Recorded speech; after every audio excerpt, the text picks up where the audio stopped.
Hey, just a reminder that Play It Is Love is happening right now all month long as we raise money for the Transgender Law Center. So stop by my streams, have fun, and please consider donating if you can. Thanks, everyone. I think fiction and nonfiction both have important roles to play. I have a little bit of a sketchier relationship with full-on documentary movies because I've seen too many documentaries where they rearrange a few little events here and there or leave something out. Stay away from the History Channel. Oh god. Ancient Aliens. Cutiespectives is presented ad-free thanks to the support of viewers like you. Hello everyone, welcome back to Cutiespectives, sharing the perspectives of people all throughout the LGBT spectrum. I'm Jasmine Page, and today I'm welcoming another very special guest to the show, game developer and author Stefan Gagne. Thank you so much, Stefan, for joining me today. Thank you. It's been great. We just wrapped up a stream playing one of my games, and it was just delightful. And yes. I am more than happy to continue yammering on. Great, because we are going to be continuing yammering on for sure. We just went through Penny Larceny. If you guys missed the stream for whatever reason, it's on my VOD channel. This game was really good, honestly. I'm just going to start with that. That was an incredible experience. I thank you so much for joining me on that stream. You're absolutely welcome. It was delightful. So let's just start off with some few icebreakers real quick. Why don't you just introduce yourself? Tell us who you are and what you do. My name is Stefan Gagne. I am, as noted, an author and game developer. I am the lead developer and writer for Fictionfactorygames. We make visual novels. Just lots and lots of visual novels. Original English language, Western visual novels. Most of them are, well, I won't say most, half of them are free and half of them are paid. We are working primarily on free novels at this point because I'm retired from my day job. I'm staggeringly old, and this is what I do for fun for my retirement. Some people go on cruises or buy sports cars. I develop video games. I am a random internet dork, and I am trying to be a generally okay he/him. No, that's fantastic. That's a great retirement plan, honestly. I would love to retire and just keep making things, Yeah, the bummer aspect is the reason why I retired, which is disability. But I do get to still do what I love. I am still capable of that, and I will still continue to do it as long as I am capable of doing it, because this is what I need to do. I need to write. It is important to me. It's what I love to do. Yeah, fantastic. So in your particular field, whether it's game development or penmanship, what is your experience with the LGBT community? It's been very warm, accepting, and open. It's I had a very, very slow journey into my own queer status. I didn't know what asexual aromantic was until I was in my freaking 40s. I'm old. And when I finally learned what this word means, I was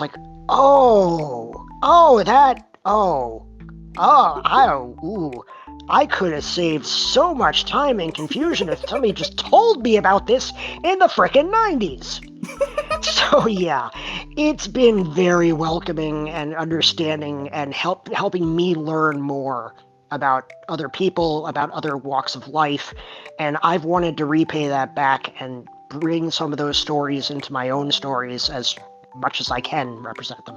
Yeah, that's fantastic. I think in the collective of society, a lot of us are recognizing these terms and everything more so as the years go on. So I'm pretty sure, I didn't know what non-binary was until, I started coming out and, exploring my identity. And it's, it was a big game changer, in your position. Of course, I found out about this way younger in life, but that's just the times, they needed to catch up. Yeah, I didn't know anything about non-binary until honestly, maybe 15 years ago. I don't know.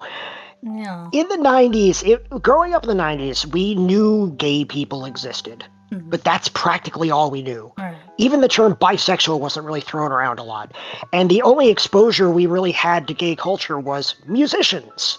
And even then, it was mostly just lesbians, because that was the hot thing in the 90s with Katie Lang and stuff.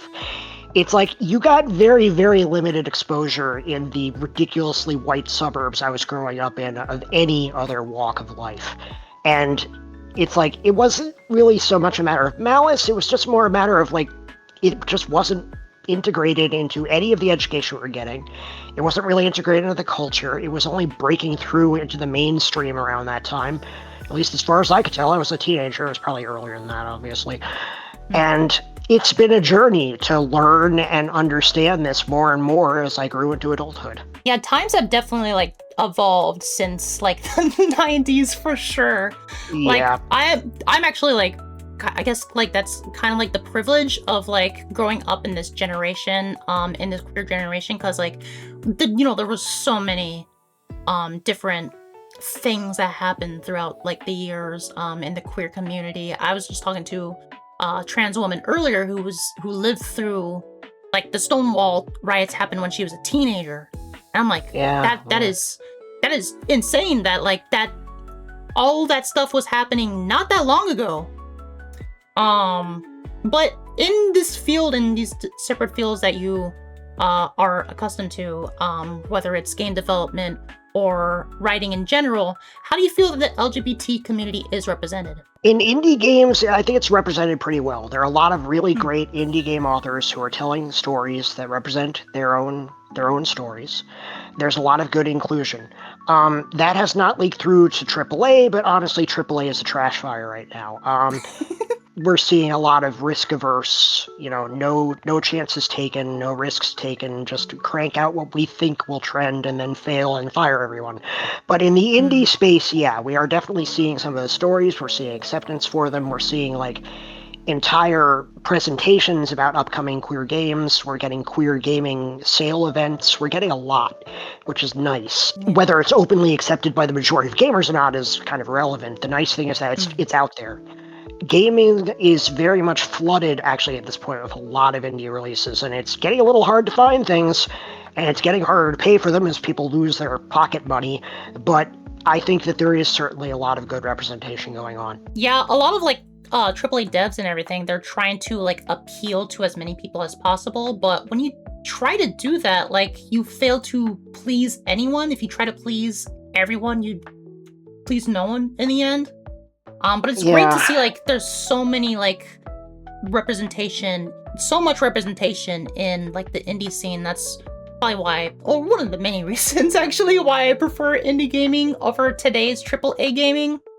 But in your opinion, what are your thoughts on the community as a whole? I know you expressed this a little bit yourself, but do you want to divulge on that a little bit more? I've not been as involved as I probably should be. I'm usually a little averse to being incredibly social and like internetworking and synergy and just talking with a lot of people. Like if people ask me a question, I will respond, but I'm very bad at reaching out. I will definitely say that. It's something that I've had to grow into gradually as I get older and start to understand more and meet more people. I've not been as involved in the community as I probably should have been. Like even like the asexual community, there's a huge asexual community out there that I've had almost no contact with, even though I am definitely ace. It's something that I've wanted to get more involved in, but at the same time, it's like, I feel a little, shy. Yeah. I love talking about games and I love talking in general, but being incredibly outgoing, which you kind of need to be in order to participate actively within a community, is a bit much. Yeah, I totally understand that. Like coming from like an introvert like myself as well. Like, I like to act like I'm an extrovert sometimes, but I am very much an introvert. I'm shy to reach out to like new people and everything, but it's like you mentioned earlier, the LGBT community is like super accepting, warm, and open to like new people most of the time, and like it's literally like the best place to reach out to people. So I know I asked you on the stream, but where is the area, what state you're in? I'm in suburban hell America. I don't usually give too much more detail than that, but I am like East Coast, fairly bland, very boring. Nothing interesting. It's a very dull place to grow up, but it's my place. Oh my god. So like in this dull area that you reside in, do you know anything about like what the LGBT community is like in your area? I don't know if we have a community at all, much less an LGBT one. We're in the suburbs. This is a bedroom community. People commute to work and then come home and close their doors and we never see them again. I don't know who my neighbors are. I don't know who lives in my neighborhood. I don't know anything going on around here. Everything is at least a 10 to 20 minute drive away through our various little congested back roads and suburban thoroughfares. There's very much not a sense of locality in this area. There's not really a sense of community. And adding to that problem is that due to my physical disability, I really can't travel. Like, I rely entirely on family to schlep me around if I do need to drive anywhere. And once I'm there, it's like I can't sit on chairs, I can't stand for a very long time, I need to go to the bathroom frequently, and public bathrooms are not viable for me. I sometimes can't even get into the building. So community events are like so off my radar, just beyond me. But even when I was mobile, it's like there wasn't really anything around. This place keeps to itself in the quietest way possible. All right, so there's not a lot of community in your area, but it's amazing that you like came out to who you are. Like that was because like of your access to the internet and everything, right? Yeah, it was thanks to access to the internet, to the communities that I was already in, friend circles, people I'd gotten to know, streamers, notably. Like, one thing that people don't really understand is that indie game developers, at least ones that actually like really respond and monitor who's playing their games and try to interact with them, that's a great way to meet people from all walks of life. You meet so many people, you meet so many people with interesting stories, you get to see so many different reactions to your own work.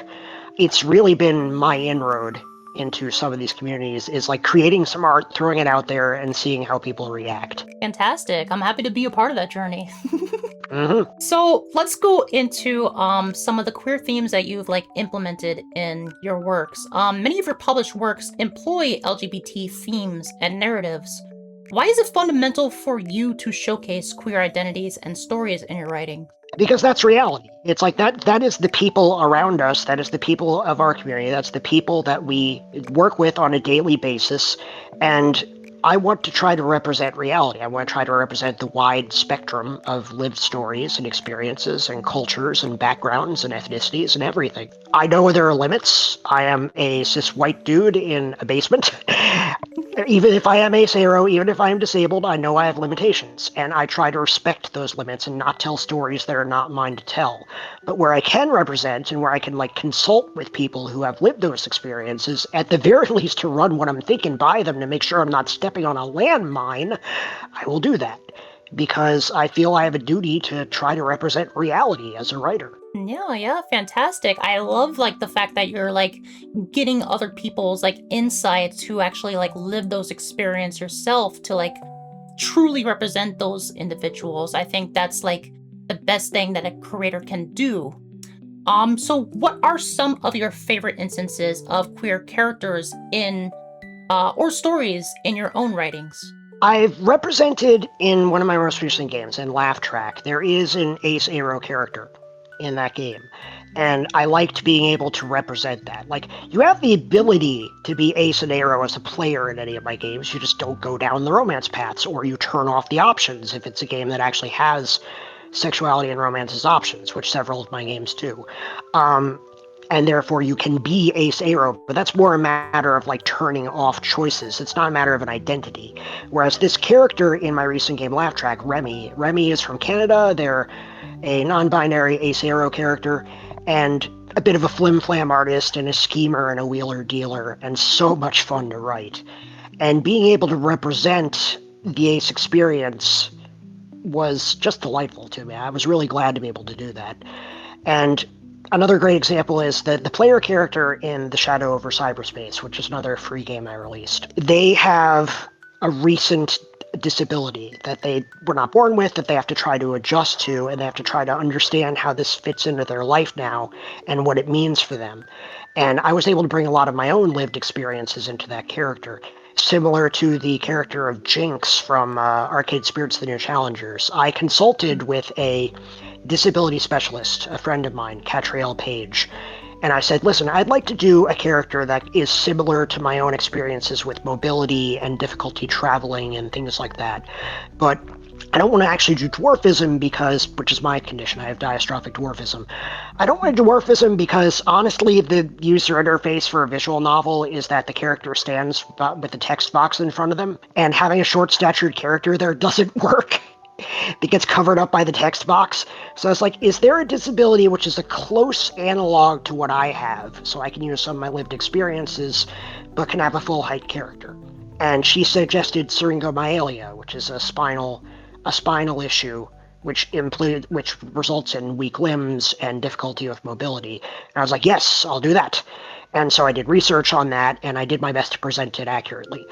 Basically, I'm trying to bring in my own lived experiences through different aspects and different characters, but also the lived experiences of people I know. That's really cool. So you got to like you found some like gratification in like creating these characters from your own lived experiences and like bringing that aspect of yourself into like your stories, and that's cool. That's really incredible. That's like a great thing for creators to do. We'll talk actually more about that further in the future, but I wanted to ask this as well. What about outside your works? Is there any personal favorites that you have in other works, like other queer characters? Okay, so I've been really spoiled for choice for good children's animation these days compared to what I grew up with. I mean, I grew up with like Transformers and G.I. Joe. That was the 30-minute commercial.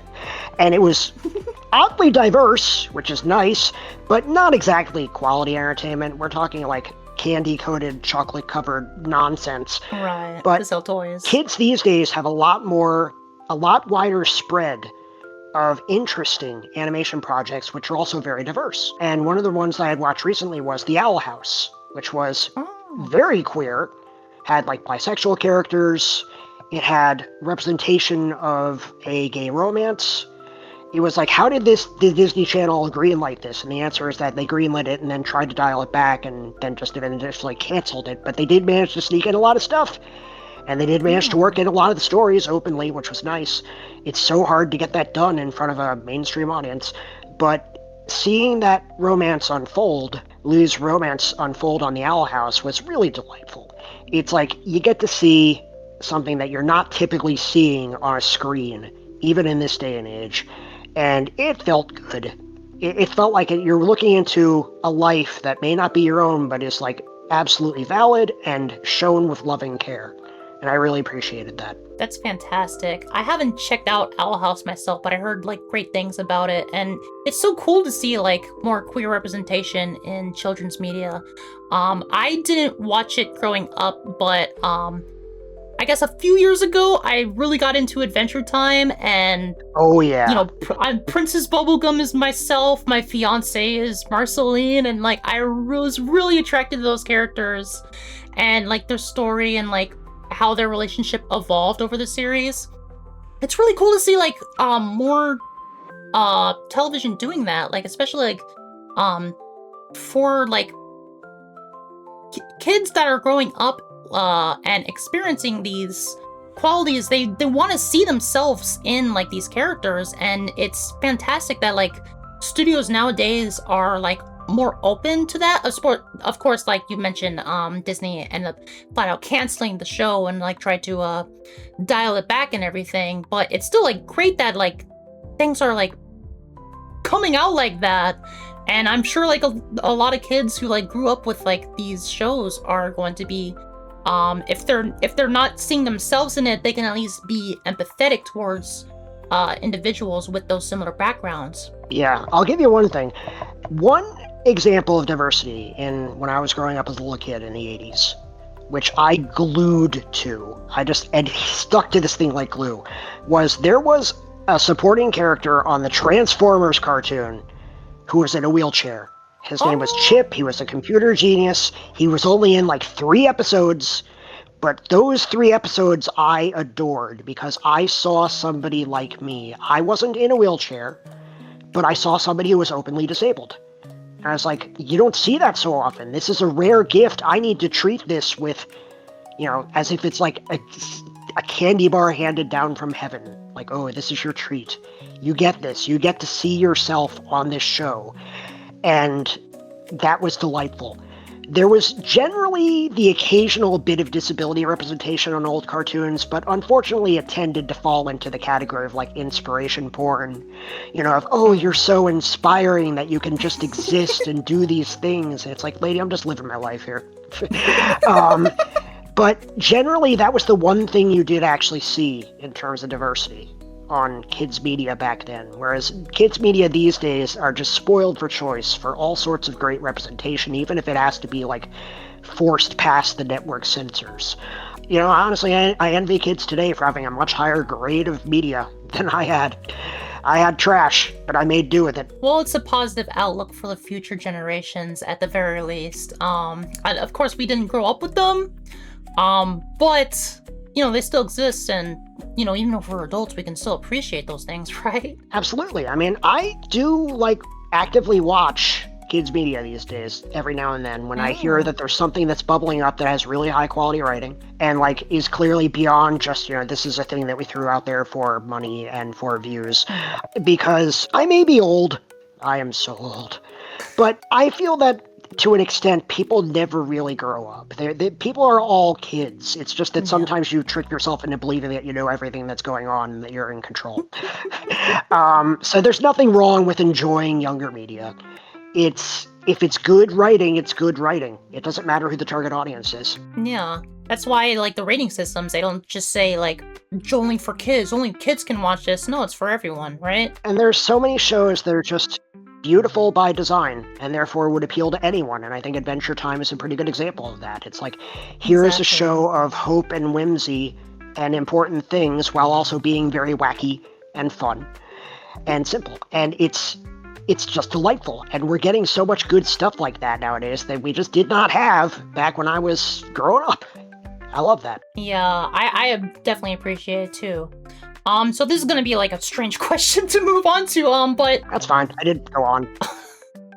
Do you feel that fictionalized queer narratives overshadow real-world queer stories, or do you think they seek to grow empathy for the community? I think both. I mean, there's certainly times where, like, diversity is pushed in as a marketing point versus being pushed in as an authentic representation. I think it matters who the creators are. Like, I'm not saying you can't create a story outside of your own personal lived experience. That's silly. Writers can write anything. But the best quality stuff comes when you get people with those lived experiences involved in the creative process. Because then you're getting the authenticity, then you're getting the true representation, then you're getting the nuance, which might be lost on someone who was just doing research and decided to depict it. I include myself in that. I'm certainly not always perfect at representing things. And there can be times when, the narrative that's being presented is a weird, stepping on someone else's story that has no right to, and not really presenting it well, or trying to cash in. So I think it can be both. I think I've seen some great representation, I've seen some great narratives, and I've seen some trash fires. There's definitely some exploitation of the queer narrative in certain modern works. We're not going to point any fingers, but people know what they are. Yeah. But I feel like with the power of fiction, it can be a positive message for those individuals within communities like that. Because like fiction, I'm a fan of both fiction and nonfiction. I kind of gravitate towards nonfiction a lot of times because I like to be grounded in what is real, and not dwell on what is fake. But fiction is great because it propagates reality, and it can lead to like people learning about those new things. So I think a lot of people gravitate towards fiction naturally because, like, these are epic stories that are made from people who are really following like a good story structure and everything. And seeing like queer stories in these can really seek to elevate empathy within the community, at least most of the time. Like we said, like not all queer media is created equal, but I feel like the majority of it really seeks to like elevate empathy within the community, and I don't ever want to see it fade away. Yeah, I think fiction and nonfiction both have important roles to play. I watch a lot of video essays on YouTube. Granted, they're usually about old video games, but at the same time, I like to see representations of history, of fact, of here is what was. And documentaries, like, I have a little bit of a sketchier relationship with full-on documentary movies because I've seen too many documentaries where rearrange a few little events here and there or Hmm. leave something out in order to try to design a better, more interesting narrative. Right. Stay away from the History Channel. Yeah. Oh God. Ancient aliens. The example for manipulative documentaries I usually go to is King of Kong, which was Oh, this Fistful of Quarters. I know documentary. that one. Yeah. Yeah. When you first watch it, you're like, this is great. This is telling a very clear story about this like egotistical jerk trying to hang on to his high score and this person who just sort of Hmm. came up from nowhere to take it and is getting pushed down at every turn and it's so unfair. That movie was surprisingly manipulative of the real world events. Yeah. Don't get me wrong, Billy Mitchell is still a complete douchebag. But Hmm. they did not clarify a couple very important points that made Billy look worse and Steve look better to quite a few degrees. Like for most of that movie, Steve was not trying to beat Billy's high score. Steve was trying to beat his own high score that he had already established. And the documentary just completely left that out. Made it look like it was just mano a mano the whole way down the line.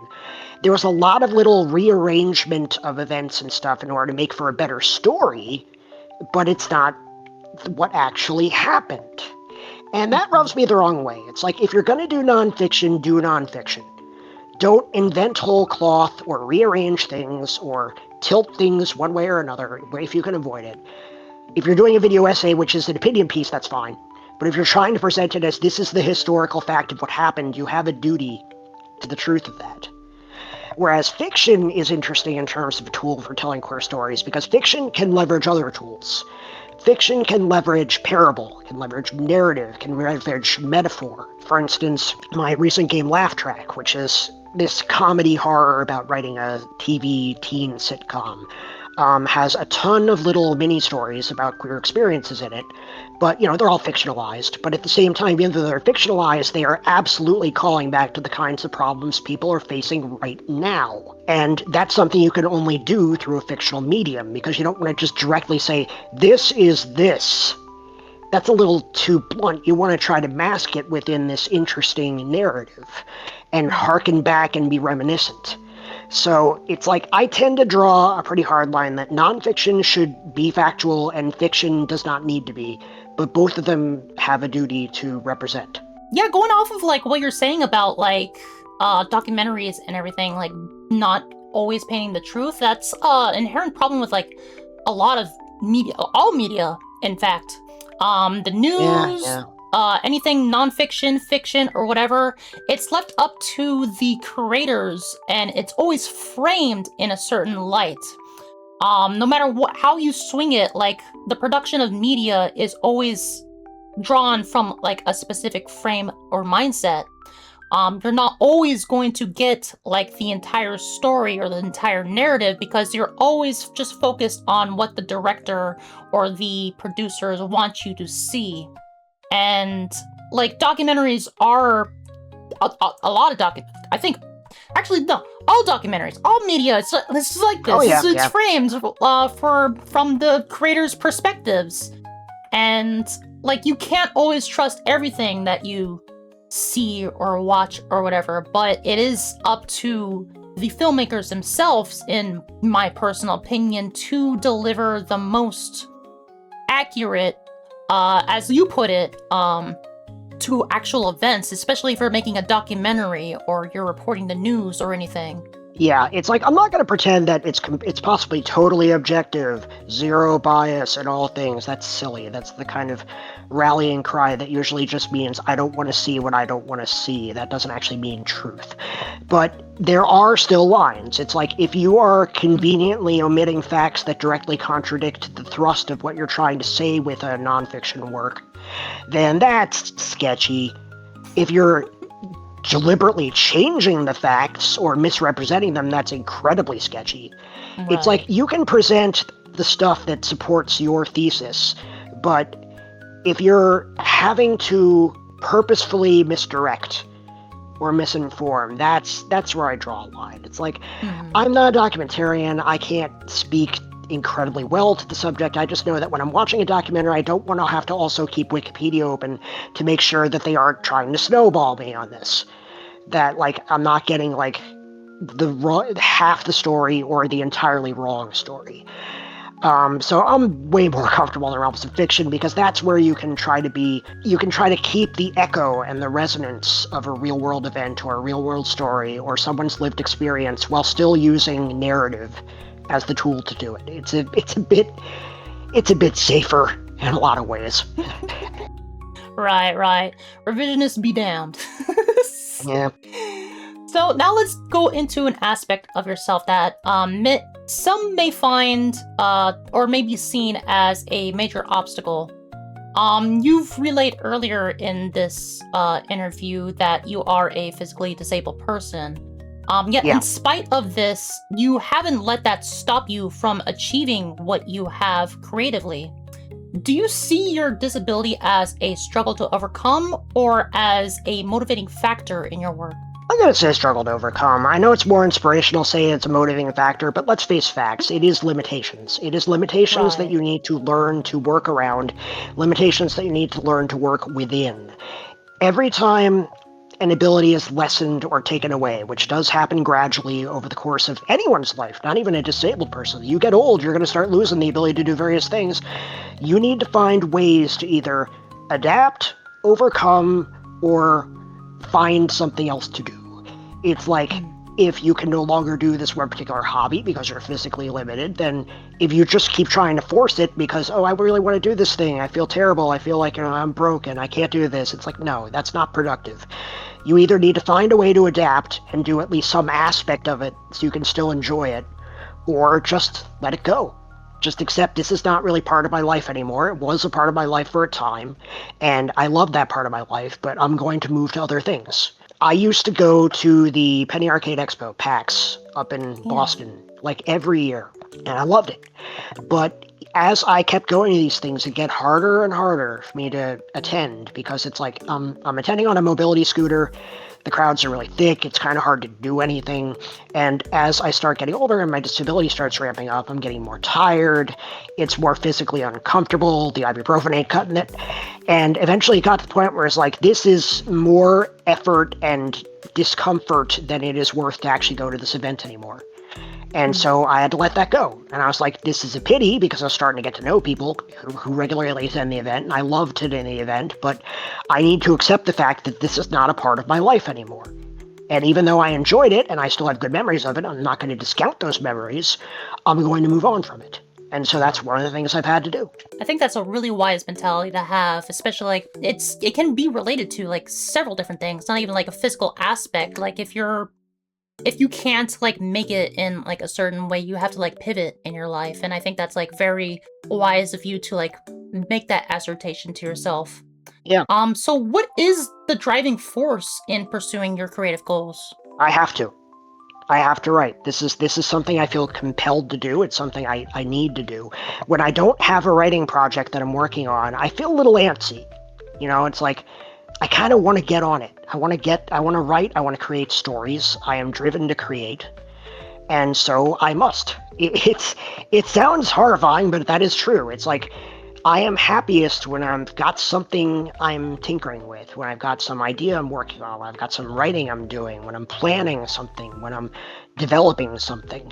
I move from project to project. I don't really take huge breaks between them because inevitably during that break where I force myself and say, okay, I finished a game, I'm going to take a break. And then less than a month later, I'm like, I've got the idea. I want to get on it. I want to start this idea. I've got the idea. I'm going to do it. It's just I've been doing it continuously since I was like frickin' 10 years old. Something or other was in the pipeline.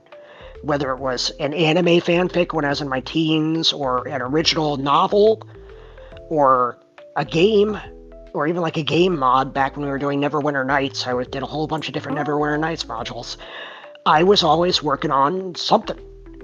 Whether it was completed or not, like I have a couple projects I had to drop partway through, but whether it's complete or not, I had to be working on something. So even now in retirement, even when I'm like winding down a lot of physical things that I do, I'm still trying to develop. I'm still finding ways. I'm still adapting and overcoming in order to do this. Maybe I do it differently. Like, I am limited in terms of how many hours I can sit in front of my computer a day. And you'd think, well, wouldn't that seriously curtail you? No, because I've developed this remote access technology, which is a Bluetooth keyboard on a folding tray that I can literally use while I'm lying flat on my back, like I'm doing right now.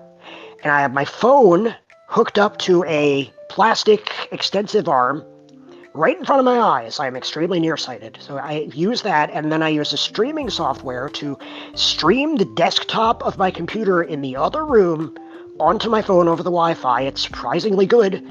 You'd think it would be laggy and crappy, but it's not honestly that bad. And I can do game development that way. I can't do a lot of Photoshop work, but for the grunt work of the writing, yeah, I can do that. So I have to figure out ways to approach it that are different than I used to do before my disability really started ramping up, but I'm still doing it because this is who I am. I have to create. Yeah, that's amazing. That's incredible ingenuity right there. I feel like a lot of us like are compelled to create. You know, we're Homo sapiens, each of us. Like we are compelled to like make things. When humans created fire, we make wheel. You know, we've always been beings of creation. We're always driven to make and make and make. That's the same mentality that I go into. Like a lot of the things that I do is like I constantly want to be creating things, and when you don't have that kind of purpose, like you're not fulfilling that need to create, like it's taxing on like your mental health. Yeah. Really. And like I've experienced that myself, and I'm sure you've experienced that as well, right? Yeah. I mean, one of my favorite authors, the one who I get my nickname from, Two Flower, Terry Pratchett, he wrote the Discworld novels. He also did a Science of Discworld series, which was basically like this philosophical history of science. And he said he always felt that Homo sapiens was the wrong designation. We are pan-neurans, which is the storytelling ape. We tell each other the story of who we are. We tell each other the story of what it means to be human, what a human is expected to be, what a human should be. Those stories are carried through culture and inform what a human is. And if we didn't tell each other stories, if we weren't passing on our knowledge and what we believe we should be through stories, we wouldn't be what we are. That is part of our sentience, is the act of telling stories. So I've just been trying to do my part. I've been trying to tell stories. Whether people end up reading them or not, I really hope they do. I am not the sort of person who writes a book and then locks it in a drawer and never does anything with it. I believe writing has to be put out there, and I like people to read it, but I still have to make it regardless. Right, exactly. I think that is like a really cool interpretation of humanity, is like the passing down of ideologies, and hopefully for the better. There's some people who pass down ideologies that aren't always like the best, unfortunately, for like the betterment of all of humanity. Yeah, that's the problem. As you put in some of your works, capitalism isn't always the greatest. Capitalism is a story. Money is a story. We tell each other the story that money is a thing. Stories compete. Stories fight each other. And what story is dominant is the story that defines what humanity is. That's why everybody says, it's easier to imagine the end of the world than the end of capitalism. Because stories about the end of the world are easier to understand than stories about the end of capitalism, which feel unrealistic. But that's only because the story of capitalism has so much weight that we've given it. It's not real. These little green pieces of paper are not real. They're just a story that we tell each other that they have value. And the story can be changed. I'm not saying I know how. If I knew how, I wouldn't just be sitting here making games. But it is a story. It can be changed. Yeah, I think it's great that you're like pushing those ideals in your own works, because that can inspire people to actually like make greater impact. Capitalism and like the various isms that are predominant in society, these are systematically ingrained into society and pushed and propagated to the forefront to make us all believe that this is the only way to do it. It's up to us to be critical thinkers and ask questions about like the powers that be, and not blindly follow what is and always will be. Yeah, I mean, when you just accept the story and you just say, okay, and swallow it down without thinking about it in the slightest, Well, that's how you get people who love Warhammer 40K just because it has big shiny guns in it, without actually realizing it's a parable about authoritarianism. You need people who are willing to see beyond the surface layer. I'll admit, for most of my childhood, I didn't buy that stories could be anything other than what they are on the surface. I always thought, oh, metaphors and similes and themes, that feels like you're selling me something. That feels like a TV commercial, like you're trying to trick me. It wasn't really, believe it or not, it wasn't until college when I took a film studies class and I started to realize, wait a minute, no. You can have that surface level interpretation while also having these other themes and metaphors and similes going on under the surface. It can be two things at once. It's not that they're trying to trick you, it's that they're telling the story on multiple layers. And then it finally clicked for me. It took that long for me truly to understand. But I got it, eventually. Right, a picture's worth 1,000 words, and 60 pictures going on like a second is worth 1,000,000 probably. It's worth 1,000,000 interpretations. Like every piece of media can like be interpreted in any different ways, numerous different ways. But it is up to like the creator themselves to actually put down like what are these ideals and what am I actually like trying to propagate to the viewer. So Yeah. for those, let's get back to you're talking about your disability a little bit more. For those who share similar circumstances as you, do you think this aspect would halt their creative freedom? Well, it depends. Disability is one of the weirdest categories of minority because it's not really one minority, it's like 452 million different minorities. Everybody's situation, even within a particular disability, like I have diastrophic dwarfism. Mine is different from nearly every other diastrophic dwarf out there. It's everybody has their own unique scenario. The story of disability is really a matter of lifelong adaptation. It's about figuring out where you stand right now, what you can do to deal with anything that's currently blocking you from doing what you want to do. Sometimes you can't, sometimes you can. Getting creative, getting weird, trying different things, just trying to find a way around. So I think that it can be a block to creative freedom depending on the disability, but that people who are disabled have grown up their entire lives realizing, well, here's some new thing I need to deal with. How am I going to deal with it? And then you figure it out to whatever extent you can. I'm not saying you always overcome. You can always triumph. Anything is possible. Believe in yourself. No, sometimes you just can't. And when you can't, you accept. Yes, exactly. As you mentioned earlier, like it's important for people to recognize that everyone has limitations. No one person can do absolutely everything. If you're Yeah. disabled or not, like it doesn't matter. Like everyone has like their own set of limitations that they need to recognize. But it shouldn't halt creative freedom at all. I feel like even if you have like a severe disability or anything, you can find advantages in your circumstances, like as you have yourself.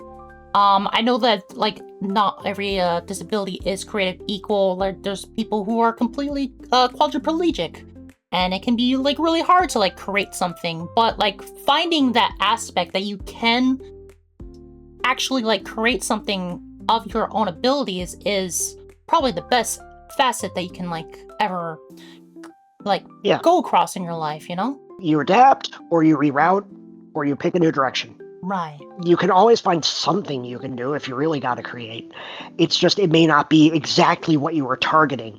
Like if I wanted to be a master sculptor, yeah, that's going to be extremely difficult for me. I have short limbs. I can't stand and reach and bend and do any of the things that you really need to do for that. That's probably outside my purview. But writing, I can write. Right. That's the thing I can do. There's things I can do. There's things other people can do. And everybody is going to end up disabled in the end, if you think about it. On a long enough timeline, you age, you lose different abilities. It's just natural. It's just how humans work. So this is something that's not unique to the disabled. It's something everybody's going to experience to one degree or another. So being able to understand that this is something you have to confront and find adaptations or find alternatives everybody's going to have to do it eventually. Right, exactly. Like, couldn't say it better myself, honestly. So let's flip the script a little bit and start talking about another major facet that is universal to all artists is the self-reflection of the art that they create. Directional style and systematic themes are hallmarks of personal imaginations. This is heavily present in creatives of true authorship, which I can obviously see is present in a lot of the works that you have produced. How do you personally implement your life ideals in your writings? I believe that stories ultimately are stating this is how a life should be led. Whether it's stating it by counterexample or stating it by example, or even just tangentially, just for something even lighter. Like if it's just a light, wacky little work, that's even then you're going to be saying something about what is a life well led. How should people be? So I put my own ideals into pretty much every game I make. Like I'm telling stories about how things should be, or how things are now but should be, or why things aren't the way they should be and how they could change. Every story I tell is telling the story of what things should be and how people should be. And that comes through. I have several common themes I usually hit on my work. I hit on tolerance. I hit on acceptance. I hit on anti-capitalism, as should be painfully obvious by this point. I hit on not trusting the wealthy with power or with decision-making. I hit on not accepting given narratives without question. And these go through into my works in various different ways, sometimes repetitively, sometimes very, very heavily. The two things I always say are that you should reject subtext and embrace dom text. And that if something's a little too on the nose, that's only because that's the best place to throw a punch. I am not subtle anymore in my work. I used to be subtle. The time for subtlety is gone. I am very blatant about what I'm saying, and I'm perfectly okay with that fact. No, that's fantastic to like actually go out and like, especially like in these times when like having differing opinion can lead to like people really going up in arms for some reason. I feel like it's better to have like a diverse set of opinions because that's what makes us all human. That's what makes us all unique. No one should like be, everyone's their own autonomous being. No one should be like pigeonholed into a hive mind mentality. So why is it important for you to express these conceived visions? Because I am dissatisfied with the world that's been made around me, which is the world I was supposed to be making, but Generation X was kind of ignored. It's like things jump straight from the boomers to the millennials. I had very, very little impact on the world, and now I see what we're in, and I see how it's affecting my nephews, I see how it's affecting my friends, I see how it's affecting my family, and I'm not thrilled about that, and I want to do my part to say, no, this is not how things should be. Here's a representation of how things could be, or here's a representation of what we need to deal with. And I do that through my fiction. I react to the world around me through my fiction. I need to get that out there. This is the extent of what I'm capable of. I am the boring cis white guy trapped in his basement. This is the extent of what I can do, is write my words and throw them out into the world and hope that it does something to contribute to the whole. No, I think what you're doing so far and what I've seen in your work has been like incredibly powerful in like presenting those ideologies and everything.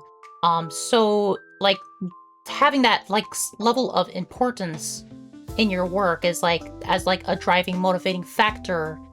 I think that's like the most human thing that you can do in any kind of situation that you're in. I try. I mean, I feel I have a duty to get my perspective added into the whole. I don't believe I'm any more important than anyone else is. I don't believe I have any particular grand vision or unique solution. I just want to contribute. I want to add to the pile of human communication and human culture and get that out there as much as I can and try to get it out there and not screw it up. It's like I want to make sure I'm representing. I want to make sure I'm coming clean and correct. I want to make sure I'm honest, and I want to make sure I get good, solid, interesting ideas out there for people to read and enjoy. And I do the best I can. That is fantastic. Incredible, incredible like vision. I love it. So this was lifted straight from TV tropes regarding you and your creative style. Oh boy. Quote, he is known for making sweeping deconstructions of fantasy and anime tropes without falling into complete bleakness, but he always makes his heroes earn their happy ending.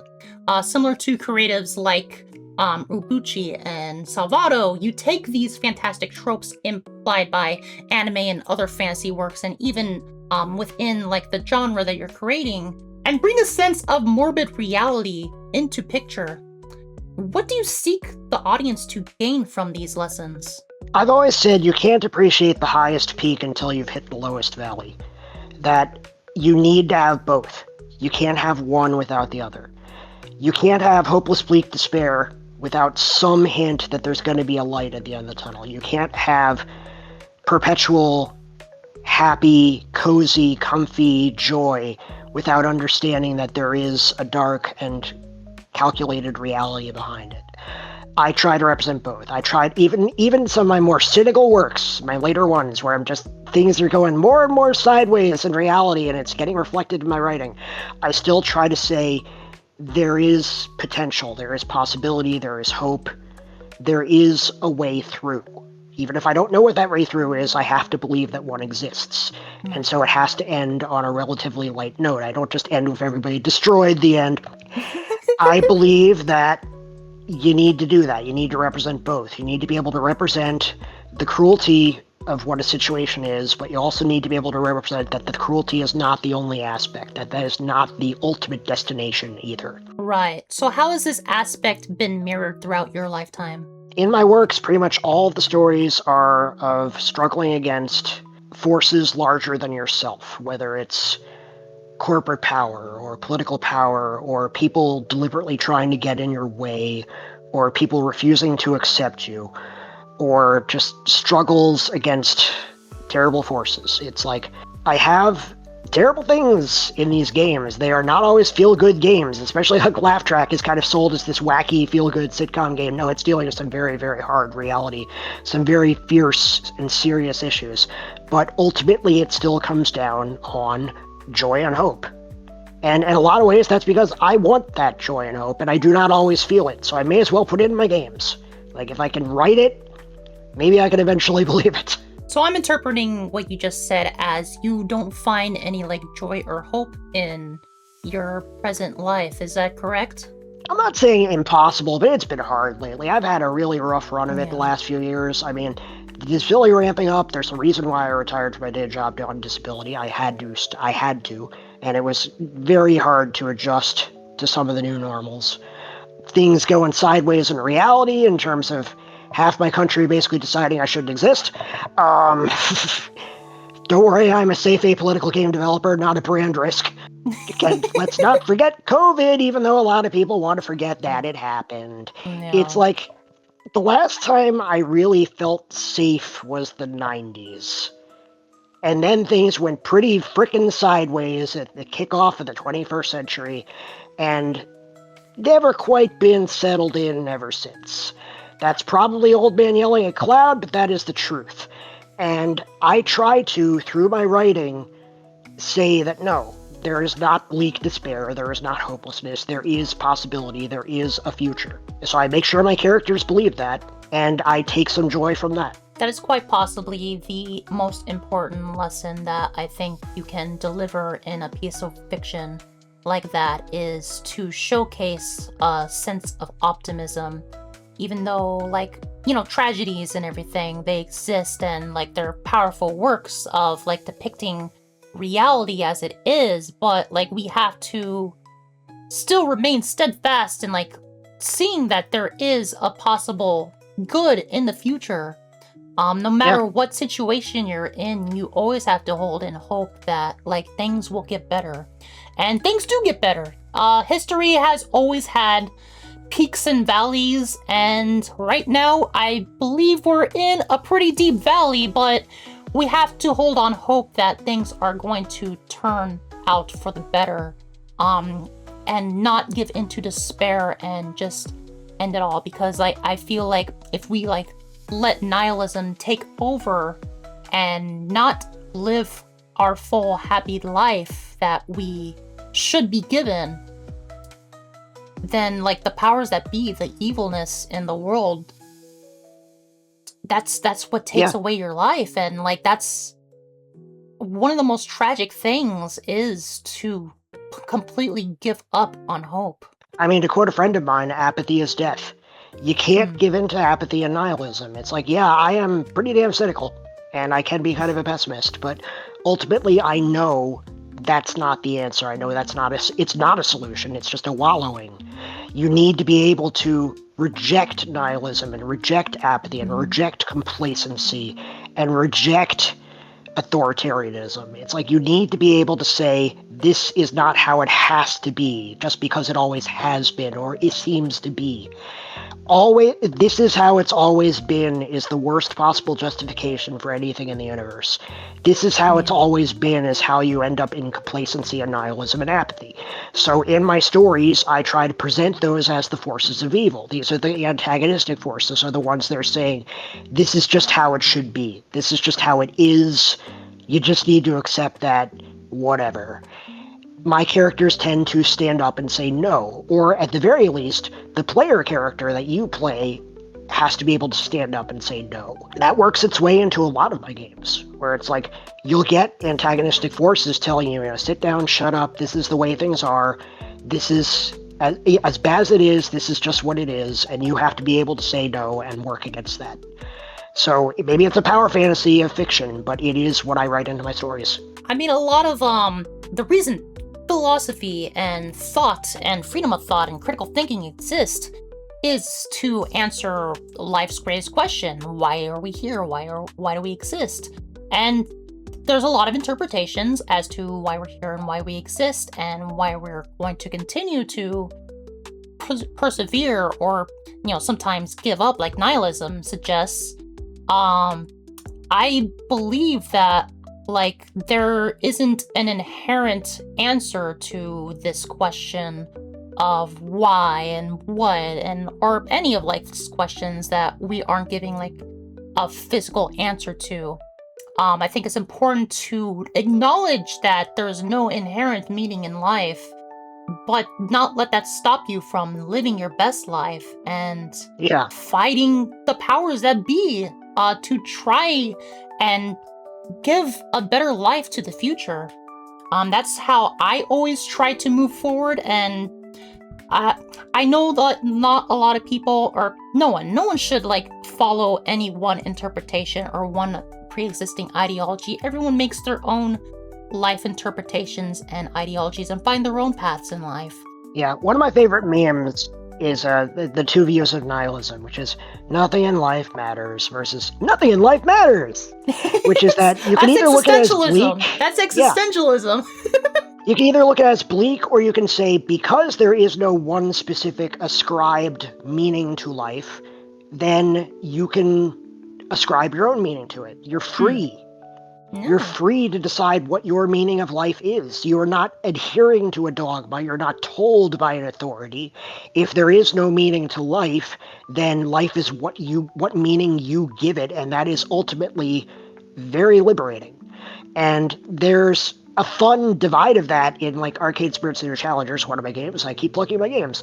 One of the characters there, Domino, has depression, and he adheres to the nothing in life matters type school.